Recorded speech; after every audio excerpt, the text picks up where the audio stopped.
So, good day po sa lahat. So, ito po si Angelo, ang operator ng Ink Giant 60cm DTF printer dito sa OU.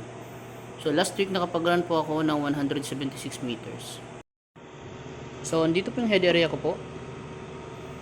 So, panatilihin po natin malinis yung area na ito.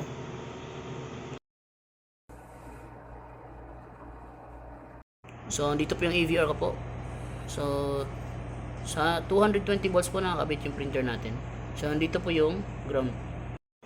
So, yung ink level naman ay tama lang. So, after natin makon yung printer, so magki-cleaning po tayo. Yung gamit ko po na mode sa cleaning ay normal.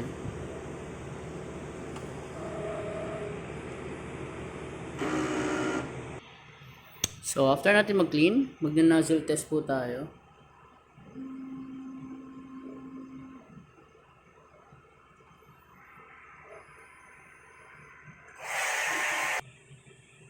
So, i-check po natin yung nozzle kung buo po. So, pag nakita na po natin buo, pwede na po tayo mag-start sa printing. So, nandito naman po yung inyo supplies ko po para sa large format. So, as of June 10, so, updated po yung inventory. So, sa mga nagamit ko naman po.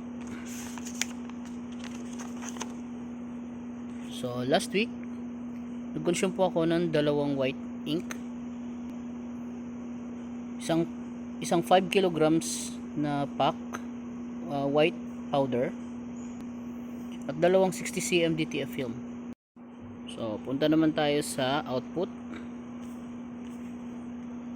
So, last week nakapag-run po ako ng 176 meters. Dako naman tayo sa checklist. So, dito po yung checklist ko po.